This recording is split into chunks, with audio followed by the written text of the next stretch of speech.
Father Nicholas is the representative for the AEFJN Antenna in Kenya. He's also the justice person with the Conference of Religious in Kenya, and also I understand Nicholas sits on the Justice Committee for the Episcopal Council or the Bishops' Council in Kenya. So it's a pleasure to have you this morning, Nicholas, or this afternoon in Kenya. So I'll hand it over to you, and you can maybe enlighten us about the work of the Kenyan Antenna. Okay, thank you, John. Thank you, Owens, that I've been able to meet, and thank you, members who are there. I can see Tony, Mary, and Kevin, Brian, and perhaps those who are not there. I hope I'm able to share the screen so that I can present something will be easier. Meanwhile, as you put me to it, I am grateful to have the honor to speak with you. So as my topic will be more a sharing of the Kenya antenna with the Irish antenna, part of the bigger, belong to the same family of the AEFJN. I am a consolata missionary, first of all. I think that sets out clear. And I know with the Mercy Sisters, we work together, the Redemptorists, they are part of our group here in Kenya. I think most of you, I have seen also in your minutes, you have got many congregations that are part of us. I don't know, Tony, in which congregation? Hi. It's the Conference of Religious. So there's 155 different congregations and religious orders and societies. Okay. In Ireland. Okay, yeah, more or less, I think most of your congregations are able to work together. And as has been introduced by John, is true. I sit in for the Religious Men Association. And for that matter, I'm the coordinator of their activities, which is more on justice and peace. And this particular one is only one of those. I don't know whether you can see my screen yet. Yeah, I can, yes. Okay. So being given that office of coordinating the social justice of the religious men, actually I was saying justice, peace, and integrity of creation. We don't call it peace and justice alone, integrity of creation. Then secondly, because of that, I represented the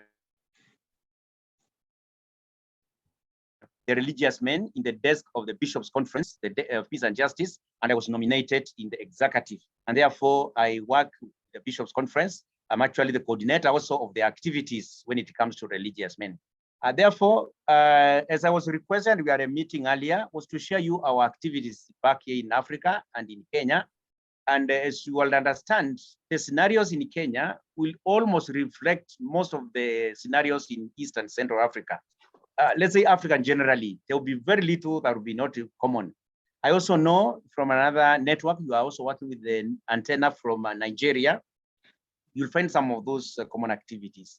Just to take you through quickly so that you can interact by questions. It's not a very long discussion. One, I want to present you the scenario we have in Kenya as I go to discuss. And those are the things that enhance us to start working in peace and justice, the collaborations and partnership.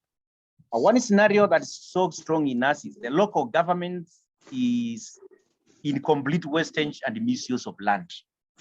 Why do I call it complete wastage and misuse? Because a big chunk of land is under very few people, those who can financially manage to do some activities in them because of financial implication. And those even who can do some little, it is grabbed by force by those who are powerful, power in sense of political power, financial power.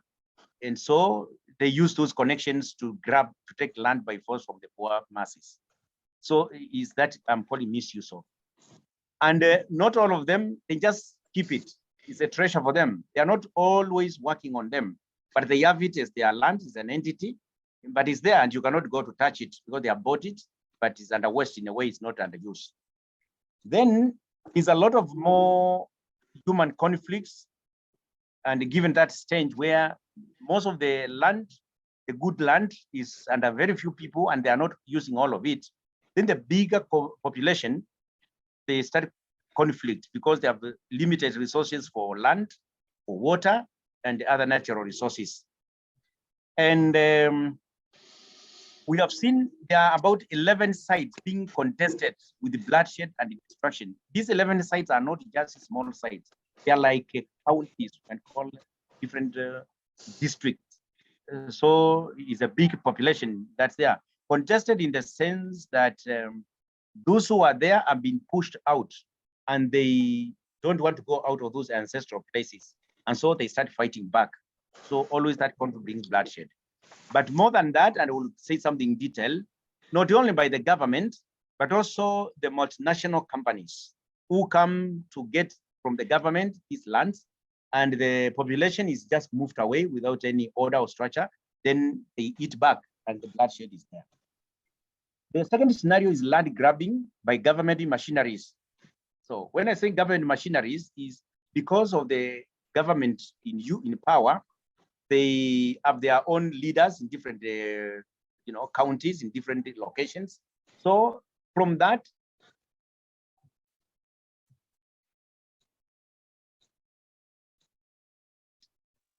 they use systems to get land, or this to be used for a school, but at the end of it, you know, it goes to private individuals. Then another one is the scenario of women and the right to land is a big challenge. And we have so many these days that have challenged. They say they want to be single parents, single mothers, but then culturally or through the government law, they have not been given entitlement to own land by their own name. So Parliament continuously says they are going to approve, they are going to amend the law, but the agenda is always refused. So we don't have women who own land, and it's still a big fight. So what happens to that population when they don't own land? Then they cannot, nurture their families. Another scenario that is quite challenging is the debt servicing, and it has become unbearable because of very many projects the government has taken from the China government, from the British government, for example, from the German government, from the American government. We see our country is always servicing debts, and so they need to have strategies and getting organizations from outside to come to do investment in Kenya so that they can now service those debts. So in guise of helping the servicing of the debts, they have invited the TNCs, the transnational corporations, these transnational companies, the multinational companies. So they find a chance to come, I use the word con, to cheat the government. We're going to service your debt, but then you give us land to use to bring our activities, agricultural activities, mining activities, so on and so forth. But then because of the corruption that is there in our country, the government officials agree, they make a pact, but that pact does not benefit the Kenyans. It is only to the individual government officer. I hope you are getting my point, not in area. The other is the taking advantage of the vulnerability that has come about with COVID-19. People have been left alone. Those who have been the breadwinners have died. Those who have been leaders of families, or those we call the traditional cultural elders who own the power to decide, they have died, they are no longer there. So that family is left with somebody without a spokesperson who can defend the land right to their people. And so the multinational companies, they have taken the loop of that and they have started coming in numbers and pretend to improve the livelihood of the people, communities, but they left the environment completely in disarray. But we've seen those multinational companies, they were there earlier, they just came in a new name after COVID because they see there's a lot of need. The government is kind of bankrupt. They come with another name. They just change the name, but the same company, and they come back. Or they double themselves. You see, it was company B, now it's company B and C. And then that kind of scenario. Another scenario, which is worth noting, is our base of operation in Kenya. We are guided by the principles, model of justice, the compendium of the Catholic Church. That's one of the scenarios, and it gives us strength and power because they give even other organizations, other churches, government officers. When you quote, you are talking from the Catholic social teaching, they have some sense of respect. They have sense of it's a serious group speaking. They have a sense of it's an honest group speaking. So somehow they would listen to us. And we have taken advantage of that to make a lot of propaganda using the social media. Then, of course, international law and conventions, then they know we are connected. We're not working alone. 2 days ago, on a Monday, I presented a paper someplace, and I quoted to be operating and cooperating with you, Irish Antenna.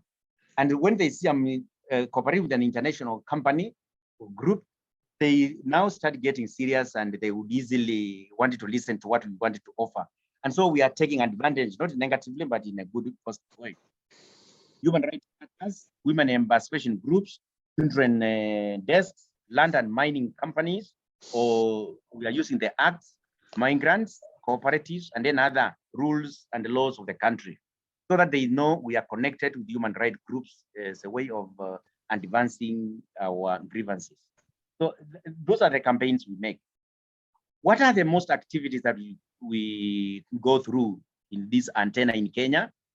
As I said, it will be true in Africa, East Africa, I'm sure, because I've attended several meetings. Main activities, we do campaigns, lobbying and mobilization to governments, to different, we have now Kenya 2 systems of government, of the national government and the local government. We call it the county assembly. So we mobilize them, we campaign, we lobby them so that they can pass a law, or we create an awareness so that they can be aware there's a problem happening. And I will show you later which are those kind of issues we mobilize and lobby.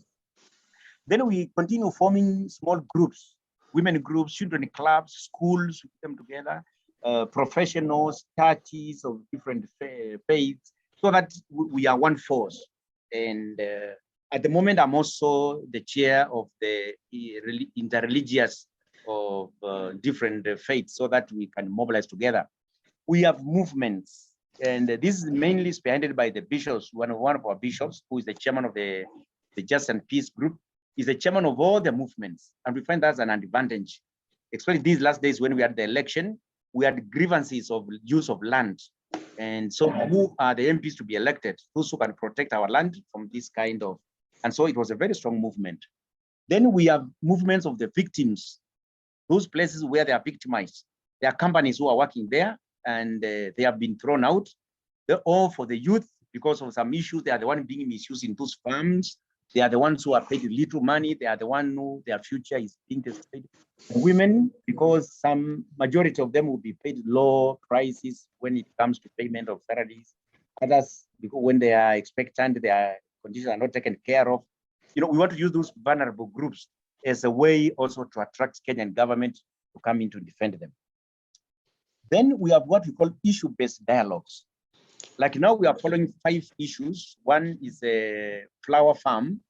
Actually, I'm interested because we are told its motherboard is from Ireland. I've not gotten the correct name, but eventually it will be a very good chance that you are there. It's a flower farm that is employing even children. You know, we're paying them less, after salary they should pay. And so issue basis, then we go to that place, particular issues that are risen with that community, we try to resource so that we can present to the government facts that no, this farm is exploiting, and so on and so forth.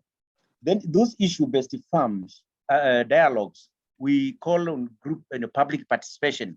We write memorandums that we present it to the authorities, to the embassies, and then press releases to the newspapers so that our issue does not remain within us. It goes out to everyone. And twice or thrice, we have seen the president intervening because of a press release we done about a mining somewhere in Western Kenya, the border between Kenya and Tanzania. We have seen also the deputy president calling us to go to meet with him and to show him. We present a memoranda so that he was meeting with the cabinet secretaries. And because of we have written this press release, so somehow using that effect, people come to realize and they find they want to hear from us what exactly is happening. What we have not been able to do much with the MPs, the parliamentarians. We have tried a lot, but we have never gotten enough of them. We want to have at least 50 and above in our group, or those who can support our idea. But until now, we are dealing with the less than 30, 17, like that. Now we have had election the other day. We have mobilized about 15 of them, because a majority have come new. but we hope they will support us. Then in another activity is data and documentation, doing researches. Here we are also being helped by academicians, those who belong to us because of religious, those who are friends of our different missionary congregation. And for this matter, I must accept and confess the sister congregations are good. They help us a lot. Because in this antenna, by the way, good to mention, I'm only the coordinator, but we work between the sisters and the priests and the brothers. So the antenna is not for the men alone, it's for both of us, men and women. And so I'm just coordinating. And so when it comes to documentation and researches, we have sisters who are available, qualified, and trained in it. So they help us in collecting data a lot. And this has begun mainly from last year. Then formation of skills and training as empowerment, civic education and awareness. Those activities we are doing among the religious, ourselves, men and women, but also to the laity. In fact, after this, I'll have a session at around 4 here in Kenya with a group of women. It's mainly to show, because there are these small farms who are, competing with them. And, they will have more market than them, or they buy their prices, their commodities very cheap, and they go to sell at a higher price. So we wanted to make use of this so that they can bargain from a higher market, not just a third-party agent. Then networking, partnership with other groups. So we work a lot with the government, the chiefs, the police, the CIDs, or we call it those who do inspections, and health ministries, because those farms, there's a lot of health hazards. We work a lot with the crime department, and they support our idea, but when only we give them good researches, documentations and data. Then the CASO are the civil society organization, who are very many in our number. FBO are the faith-based, so non-Catholic groups, we work with them a lot. Newspaper anchors, journalists, radio and TV commentators. From time to time, even we have to pay, we find a way so that our news goes to the public. And we have a group of TVs who are a bit friendly to us.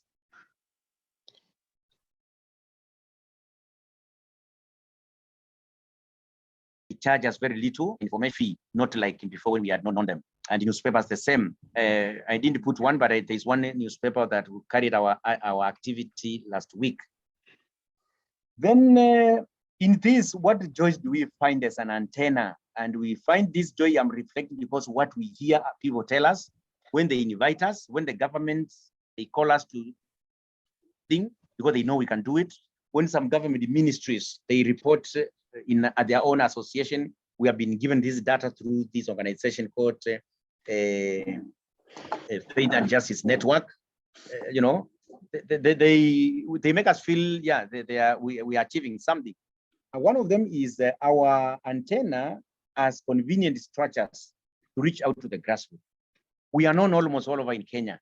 Okay, they may not use the AEFJN antenna, but the Religious Men Association, Religious Women Association.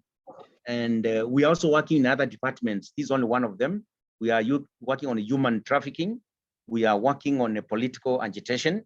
And so somehow people have been able to identify with us and our agendas.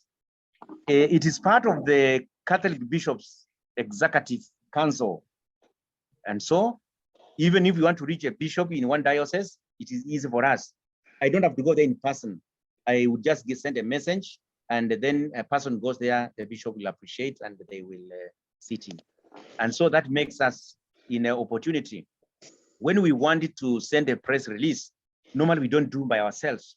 We prepare and we ask the bishop to do it, and he trusts in us that we cannot give a false information, and they release on our behalf, and we find it goes through quickly. Normally when they release, we are there, because the powers, the way governments are organized.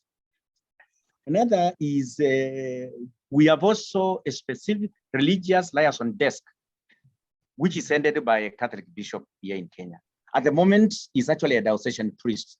And so that sets us well about, we are not just religious by ourselves, men and women, but in that context, we have a diocesan bishop who is in charge of that desk. and they appreciate. And so we have once every 3 months, we have a meeting with him to update him what's happening. In case we want something urgent in a particular diocese, he will send a message to the counterpart bishop brother, and he will release a press on our behalf, not just nationally always. And then number 2 is similar to what I've said earlier, our input to the bishops conference. So KCCB is Kenya Conference of Catholic Bishops. Statement was addressed to the Kenya's UN representative for the binding treaty, which you are all familiar to. And he released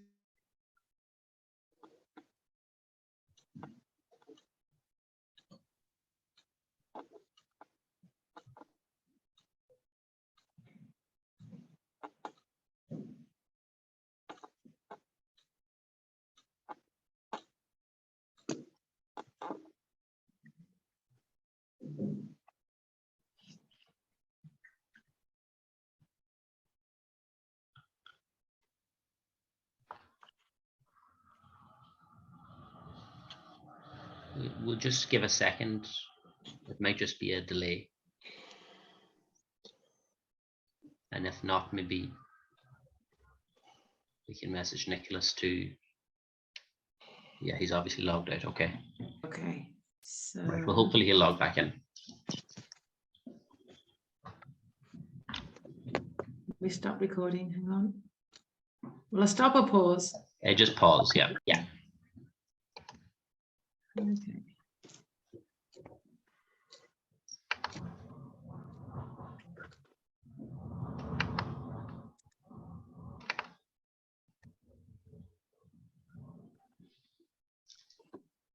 okay, I guess we are there again.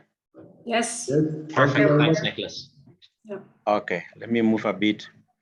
So I was explaining before the disconnection on number 2. Number 3 is we are also engaged in the agricultural sector, the coal and mining, and mainly we consider the left deposits after any activity has taken over by these multinationals.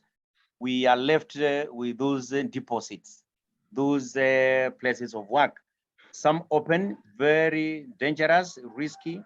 That's actually the waste that they throw in the rivers, or they dump them in the village.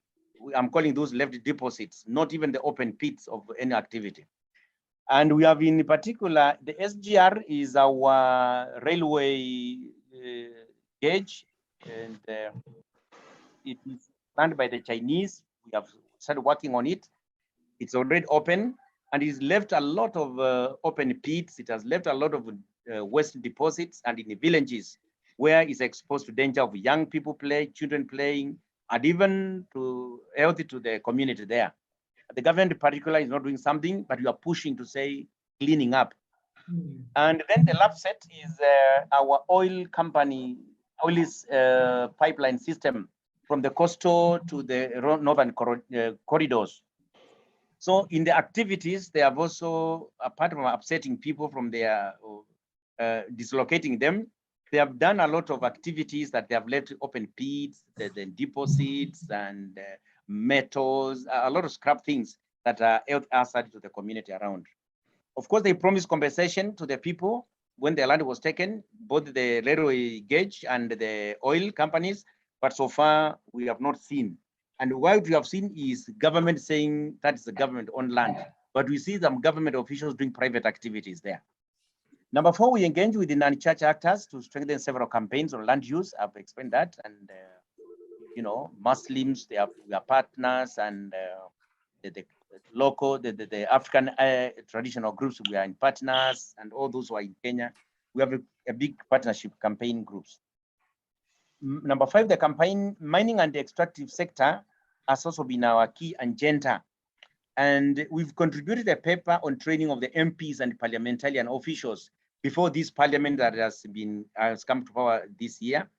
The last 2 years, 2019 on, we have a group of about 17 MPs that we've taken them through the training. Our aim was so that they can support the binding treaty about the use of land. Some they have bought, and now, unfortunately, not all of them came back to parliament after the election. but we'll still find a way to get other sympathizers. Number 6, we are currently working on the UN binding treaty that will help the government to deal with the transnational companies. And part of the sustainable development goals implemented in strategy is one of our activities. So I'm sure you are aware of the Vienna meeting that is going on. We are lobbying through different organization, groups of the youth. We are also in the big organization of the CBOs, and so they recognize our contribution. We are part from the beginning of the preparation, and even I still continue. We are about 4 of us, and we have a judge friend of this who is interested.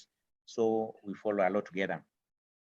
Then we have moderated workshops and trainings in collaboration with other partners to the judges, to the members of parliament and the lay faithfuls. And we don't use, when I say lay faithful, don't mean only the Catholic Church.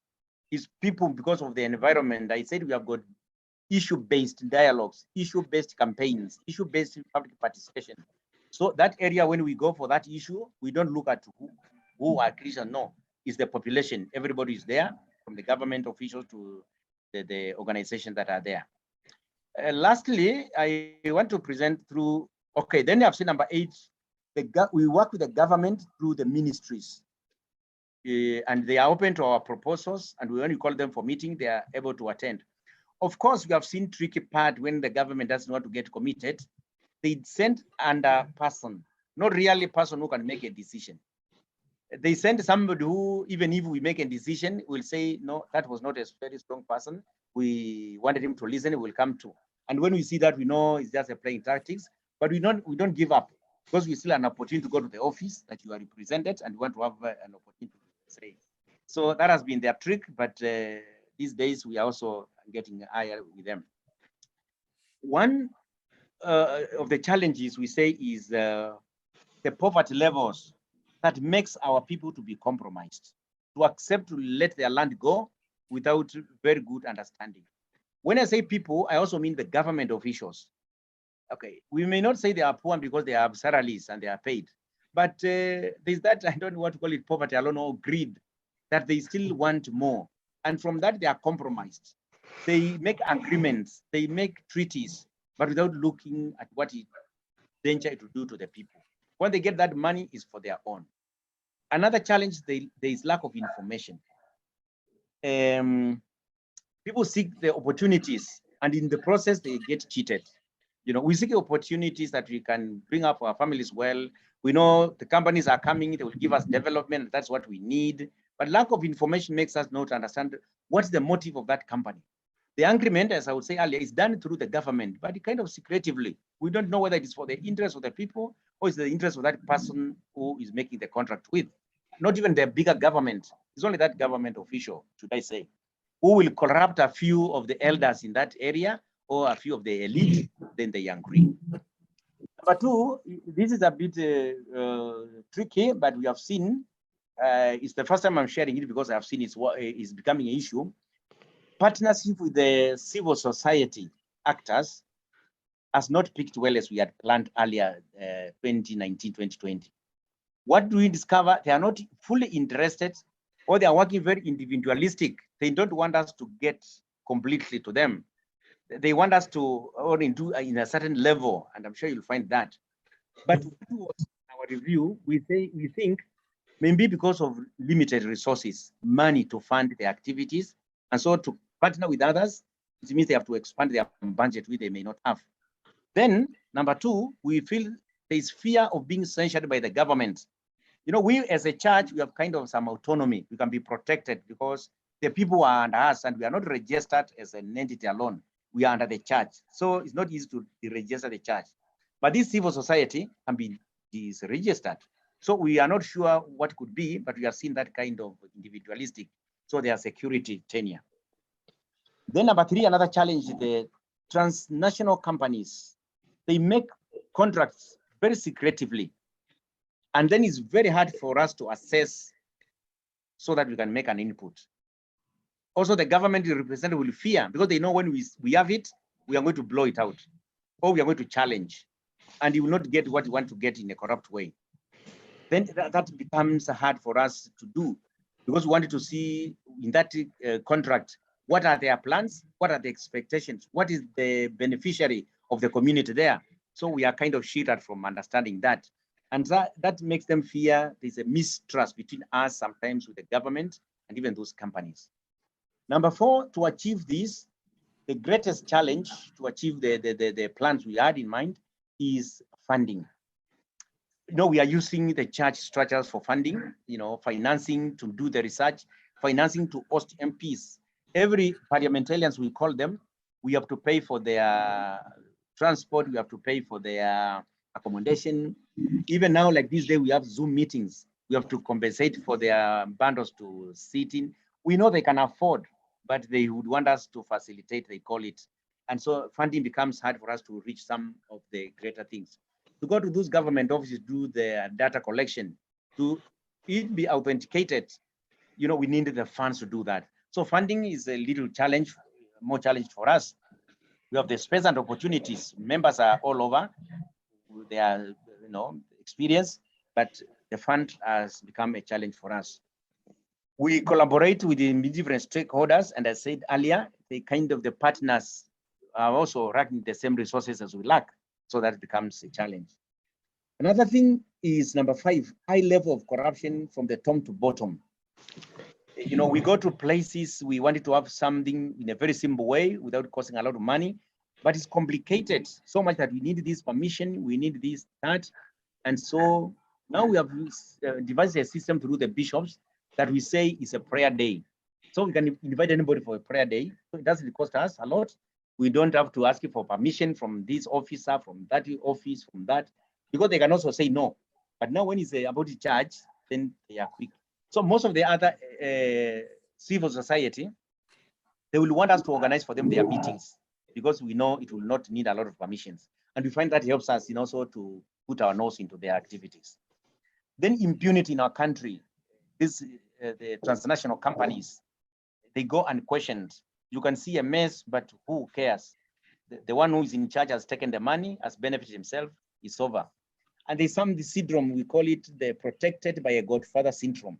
Maybe you are a relative of the government, or you are a member of that government, so you know how to maneuver things, and you can be protected by the system. Then what are our future plans? Maybe that's where you see our participation. To create platforms for women more, and to partner with the women movements to litigate land right uses in our country. We see majority of the people who produce a lot in this country are women, but they are the minority who own the land. So we want the possibility that all the activities are done by maybe 75% of women, but the ownership, women are maybe 15%, because of the cultural, because of the government way of looking at it. So we want to agitate on that aspect. Then we want to empower more people through the trainings, sensitization forums, capacity building, impact assessment for clergy and religious. Because we have seen clergy and religious have a voice in this country. Anything they come across and they stand together, government will easily cease to and bet it, and they will see sincerity in it, easily they'll buy the idea. So we wanted to give a lot of training and capacity to religious and clergy, so that they can take the handle and the mantle for activities. These are particularly elders in the villages. Because clergy and religious are part of the elders, so they can monitor the transnational activities, so they can call what will be the benefit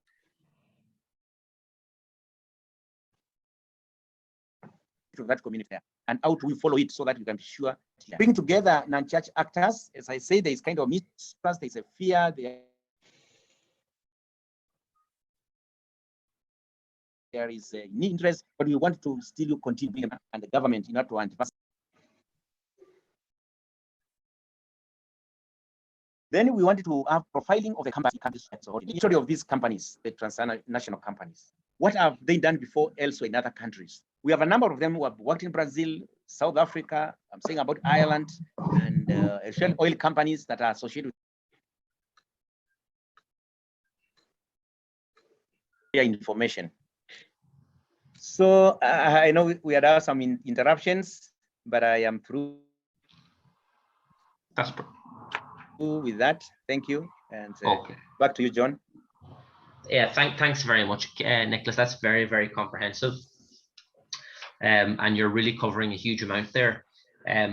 Sort of as I was taking notes, I can see sort of, you know, the main bulk of your work obviously is focused on the whole issue of land use, the problem of land grabbing, and the problem of transnational corporations, you know, entering the country and either grabbing that land, or when they do have it, abusing it and causing a lot of pollution and problems for the local communities. And then obviously within all that, we can see the problems of corruption, you know, both in business and in government. So maybe, does anybody have any questions for Father Nicholas, or you'd like to maybe ask him to elaborate any further on a point or anything that you'd want to bring up? Yeah, I think I had a question about the flower farm you were talking about. It's linked to some Irish company in Ireland. So could you say something more about that?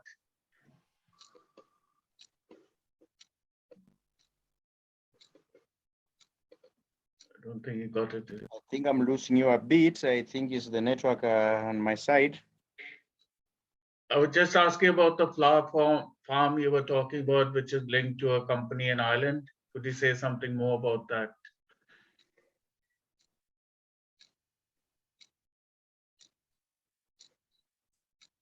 Okay, just shortly to say something is from South Africa, but in a way of trying to find more, the directors have told us actually South Africa is not the origin. The origin is Ireland. And so we have not yet gotten the clarity about it. We are trying to find out the original name because and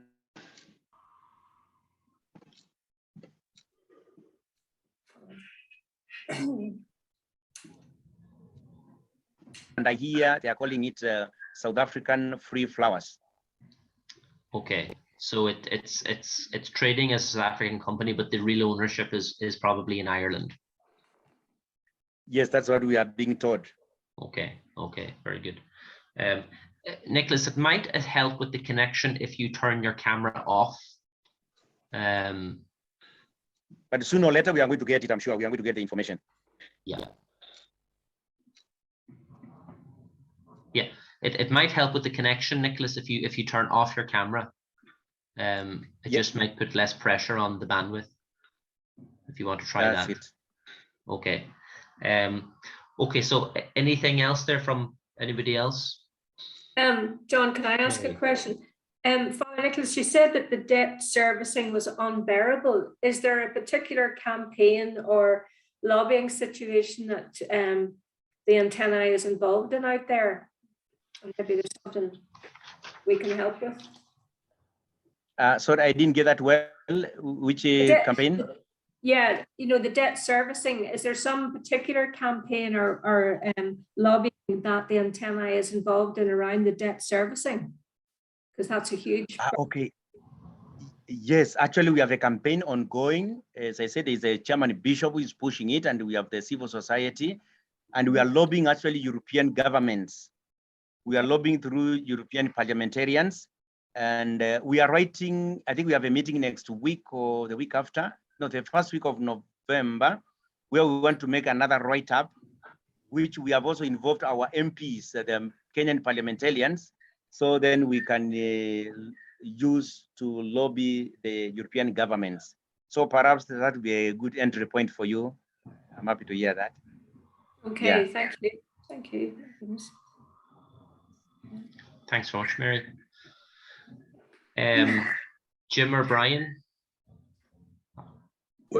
Just, I think what Brian's asked, could he email us that form, that screen share that he did? That would be very useful for us. Sorry, Jim? Could Nicholas email us that information that he has shared on screen? Oh yes, so Nicholas, would you mind if you could email the document that you screen shared? Yes, that's straight away, yeah. Perfect, thanks Nicholas. And I don't know, Brian, do you want to come in? Yeah, just to say thank you very much indeed. I learned an awful lot this morning just by looking in, and there are lots of different ways I think that we could be involved, but where would you suggest is a good place to start Good man, Brian. for us?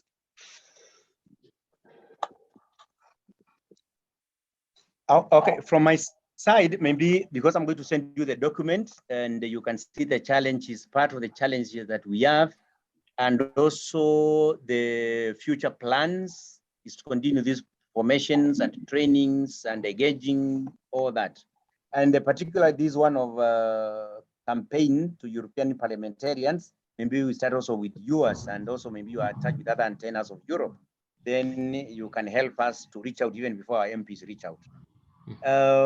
Maybe through facilitation, I don't know how, for our formation, also that we can also have these MPs, the parliamentarians come to board. As I say, one of the challenges, the funds, that could be also another entry point.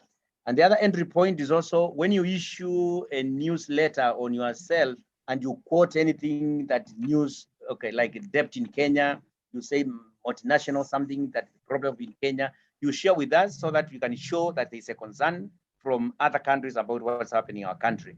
And then they will be happy to see, you know, we also interact. As I was saying, when they see we are in international relations, they take some serious that they are not just local problems alone. When also we share a kind of a message that we have shared through the bishop, then you can say in solidarity with that message, then we also share to our bishops or to the parliamentarians, and then they can see, you know, there are people who are concerned. We have also a very good number of Christians indeed, and Catholics for that matter, in these parliaments, and we believe we want to use them to propagate our idea much more.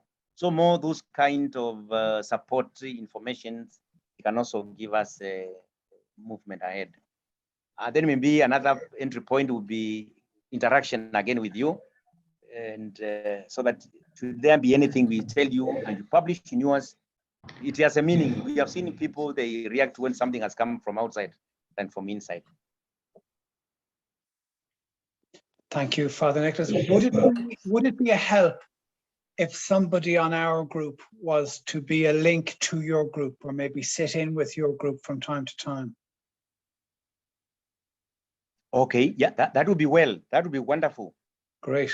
So that also you can be open to our discussion. You can hear what are we planning, what are we doing, what's happening, so that also as you relate to the others, it'll be easy to follow. We will be, yeah, open and appreciative for that. And can I just ask one more question? I noticed that you are making submissions and like on UN treaties. Sometimes in Ireland, we have done something similar, but what we often do is we organize for the support of other congregations, and we attach their support to our submissions. So if you are making a submission on any issue, would it be helpful if, for example, the Presentation Sisters in Ireland, who are one group, could add their logo and their support to your document, or that AEFJN Ireland could add their support to your submissions? Because you said at the beginning that by even connecting internationally, others will sit up and take notice because they realize you're discussing local issues outside of the locality, if that makes sense. Yeah, actually, that's what we've been doing. We have a group from Rome of women. Theirs is more on women and agriculture. So some of these things, we ask them to give us their logo, and we put in as part of our submission. Then also we have another group from Uganda who are working with us, and they say when we put their logo, it becomes also a strength. Yes. Like now we are planning to issue something in March next year. So that would be also another entry point that see maybe we have more than 5 organizations supporting our submission. That's great. Thank you very much indeed, Father Nicholas. Thank you again. Thanks very much, Brian. Can I just ask one question to Nicholas? Nicholas, Yeah. you mentioned there briefly about some of the difficulties, the kind of emerging difficulties in kind of following through some of the support with NGOs and community organizations. Are you linked in with some of the bigger kind of international NGOs like Oxfam or Trocra? And are they any support to your campaigns? Yes, we are linked with them. Like actually, we work in partnership. The challenge I said was more I see in kind of not fully interested, and I still said maybe finance is issue.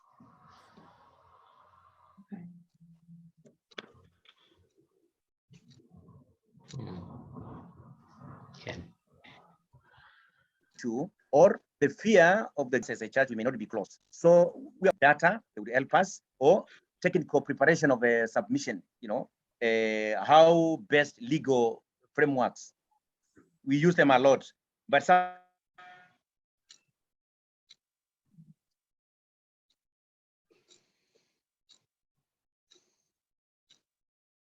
we keep them all knowing that even they are seen at activities. Okay.